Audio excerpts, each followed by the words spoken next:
All right, now let's discuss this. We are now joined via Zoom by political analyst, Dr. Levy Ndou. Dr. Ndou, thank you so much for your time this afternoon. Dramatic scenes during that press briefing by COPE leader. Does this signify the beginning of the end for the party? Afternoon, Unati. Afternoon to the viewers at home. These are indeed dramatic scenes that we've actually observed coming from the press briefing of COPE. But this is an indication of deep-seated divisions within the Congress of the People.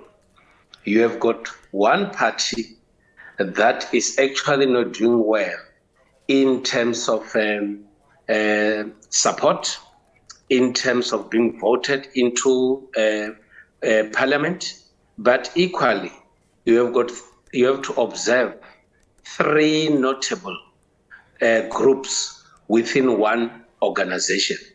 And when you look at the age of the organization, one would have expected that the Congress of the People should be growing bigger and bigger. And unfortunately, the Congress of the People appears to be diminishing, and the cause is the leaders themselves, because you don't hear most of these divisions on the ground, but it is actually happening from the top. And there is a saying that says that when the fish is rotten, it starts from the top. And that is exactly what we see from the Congress of the People. One would hope that leaders of COPE should find each other to be able to come together if they want to see this organization moving forward and getting stronger and stronger. Talking about the party moving forward and growing stronger and stronger, can this party, can this leadership actually be revived under Willie Madisha? Because we are hearing that some members of COPE want Madisha to replace Mosioua Lekota in parliament. I saw this coming. There has been calls by some sections of young people from Congress of the People who are saying that maybe it is time that they should have a new leadership. Equally, you still have a group of people that appears to be very much supportive of the current leader, Mosioua Lekota. And of course, they are quite justified. Mosioua Lekota's term of office has not ended. And if people want to see the Congress of the People moving forward peacefully, they might then give him a chance to continue until his term of office comes to an end.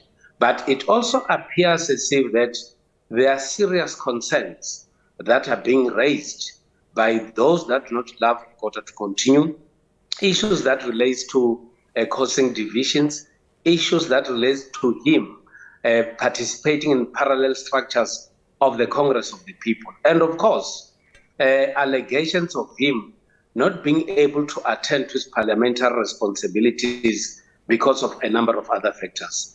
Willie Madisha can also be a very good leader as one person who has been with the Congress of the People for some time. But one would expect that the strategy that he has to use to ascend into the highest office in the Congress of the People should be a strategy that should be supported by everyone, and it should not be seen to be part of divisions within the party, because as you go up, the very same people that you try to isolate are the very same people that you might need when you are up there, because you actually need their support.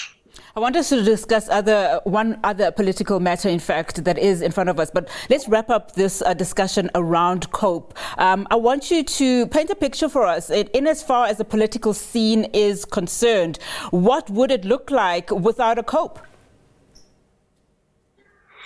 Well, South Africa is able to move forward without the Congress of the People.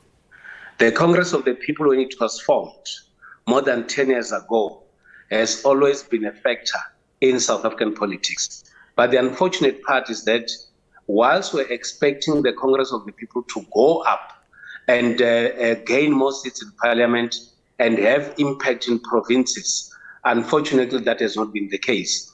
We've seen the decline of the support of Congress of the People from many seats in Parliament, and now you talk of Congress of the People that only has got 2 seats. The possibility is that if the Congress of the People might not be a factor in South African politics, those that are in support of COPE might then end up moving away from the organization and joining other parties, which might signal the end of this organization.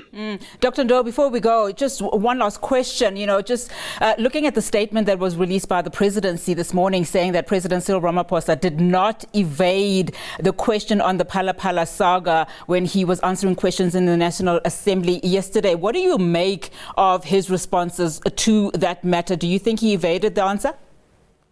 The question, rather? Well, I think it depends on where one stands. You have got the Parliament of South Africa that has given Ramaphosa the responsibility to lead the nation. The Parliament of South Africa has a responsibility to ensure that the President is accountable to Parliament, and the President must be able to provide whatever clarity that Parliament will seek from him. That is not a courtesy. It is the responsibility that he has as the President of the Republic. The unfortunate situation, in my view, is that Parliament appears to be using all different methods or strategies in order to ensure that Ramaphosa is accountable, which is also justifiable. It is the very same Parliament that said, let us come with a committee that must deal with this matter of Phala. It is the very same Parliament that will still ask him questions like they did yesterday. And I think what Ramaphosa is trying to do is to say, because there are many other processes that are in existence, maybe the best will be to allow all these other processes to stand, to take shape. And that's why I'm going to be answering to them. And then a final report would have to come. But when we have got these kind of situations, a perception is gradually created that seeks to suggest that it appears as if Ramaphosa is actually trying his best to delay the process of accounting directly to the elected representatives. And I think that is where some members of the opposition wanted Ramaphosa there, because they want to use this in order to sing a continuous chorus that says he appears not to be prepared to answer to Parliament. On the other hand, there are those who will say, because we have started with other processes, please allow the other processes to unfold until they are concluded so that we come to the conclusion on this matter. So it depends on when one stands. And I think Ramaphosa himself must actually do what is best for him, do what is best for South Africa, and ensure that South Africa is able to move forward beyond this matter. Dr. Ndou, let's leave it there for now. Thank you so much for your time this afternoon. Really appreciate it.